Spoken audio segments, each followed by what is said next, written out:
श्री राम पंचषष्टितम सर्ग।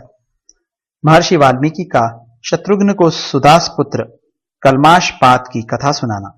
अपनी सेना को आगे भेजकर अयोध्या में 1 माह रहने के पश्चात शत्रुघ्न अकेले ही वहां से मधुवन के मार्ग पर प्रस्थित हुए। वे बड़ी तेजी के साथ आगे बढ़ने लगे।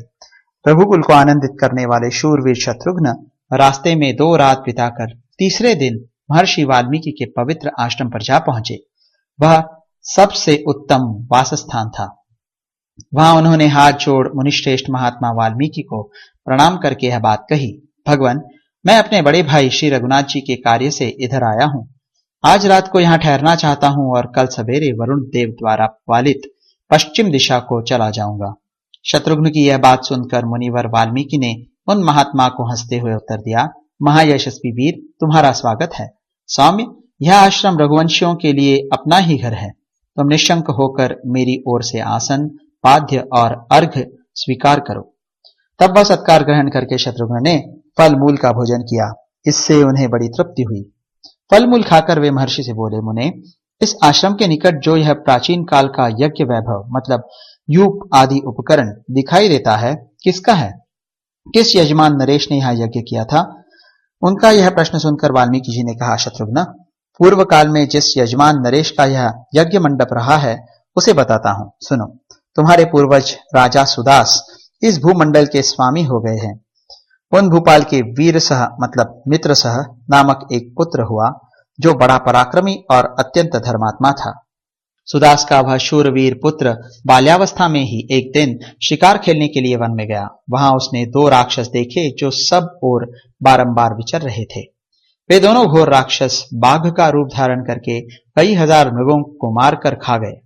फिर भी संतुष्ट नहीं हुए, उनके पेट नहीं भरे।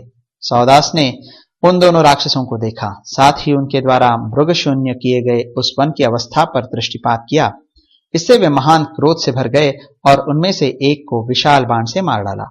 एक को धराशायी करके वे पुरुष प्रवर सौदास निश्चिंत हो गए। उनका आमर्ष जाता रहा और वे उस मरे हुए राक्षस को देखने लगे। उस राक्षस के मरे हुए साथी को जब सौदास देख रहे थे, उस समय उनकी ओर दृष्टिपात करके उस दूसरे राक्षस ने मन ही मन घोर संताप किया और सौदास से इस प्रकार कहा, महापापी नरेश, तूने मेरे निरपराध साथी को मार डाला है, इसलिए मैं तुझसे भी इसका बदला लूंगा। ऐसा कहकर वह राक्षस वहीं अंतर्धान हो गया और दीर्घ काल के पश्चात सुदास कुमार मित्रसह अयोध्या के राजा हो गए। उन्हीं राजा मित्रसह ने इस आश्रम के समीप अश्वमेध नामक महायज्ञ का अनुष्ठान किया। महर्षि वशिष्ठ अपने तपोबल से उस यज्ञ की रक्षा करते थे। उनका वह महान यज्ञ बहुत वर्षों तक यहाँ चलता रहा। वह भारी धन संपत्ति से संपन्न यज्ञ देवताओं के यज्ञ की समानता करता था।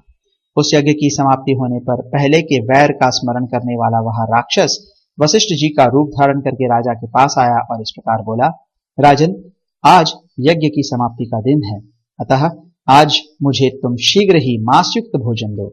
इस विषय में कोई अन्यथा विचार नहीं करना चाहिए। ब्राह्मण रूपधारी राक्षस की कही हुई बात सुनकर राजा ने रसोई बनाने में कुशल रसोइयों से कहा, तुम लोग आज शीघ्र ही मांसयुक्त हविष्य तैयार करो और उसे ऐसा बनाओ जिससे स्वादिष्ट भोजन हो सके तथा मेरे गुरुदेव उससे संतुष्ट हो सके।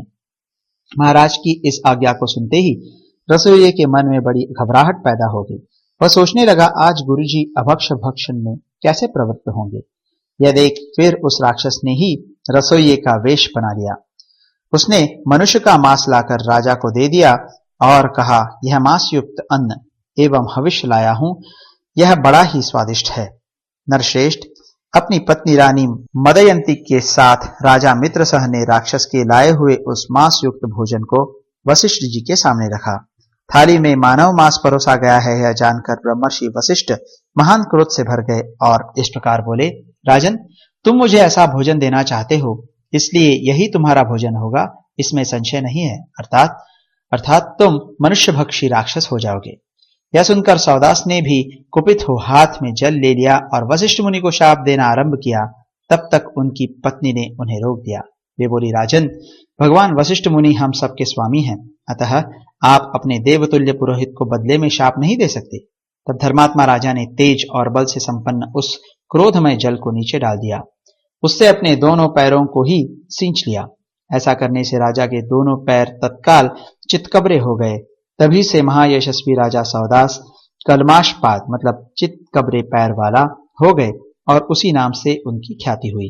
तदनंतर पत्नी सहित राजा ने बारंबार प्रणाम करके फिर वशिष्ठ से कहा, ब्रह्मर्षि, आप ही का रूप धारण करके किसी ने मुझे ऐसा भोजन देने के लिए प्रेरित किया था। राजाधिराज मित्रसह की वह बात सुनकर और उसे राक्षस की करतूत जानकर वशिष्ठ ने पुनः उन नरश्रेष्ठ नरेश से कहा, राजन, मैंने रोज से भरकर जो बात कह दी है इसे व्यर्थ नहीं किया जा सकता, परंतु इससे छूटने के लिए मैं तुम्हें एक वर दूंगा। राजेंद्र, वह वर इस प्रकार है, यह शाप 12 वर्षों तक रहेगा, उसके बाद इसका अंत हो जाएगा। मेरी कृपा से तुम्हें बीती हुई बात का स्मरण नहीं रहेगा। इस प्रकार उस शत्रुसूदन राजा ने 12 वर्षों तक उस शाप को भोगकर पुनः अपना राज्य पाया और प्रजाजनों का निरंतर पालन किया। रघुनंदन, उन्हीं राजा कलमाशपाद के यज्ञ का यह सुंदर स्थान मेरे इस आश्रम के समीप दिखाई देता है, जिसके विषय में तुम पूछ रहे थे। महाराज मित्रसह की उस अत्यंत दारुण कथा को सुनकर शत्रुघ्न ने महर्षि को प्रणाम करके पर्णशाला में प्रवेश किया। इस प्रकार श्री वाल्मीकि निर्मित आर्ष रामायण आदि काव्य के उत्तरकांड में 65वां सर्ग पूरा हुआ।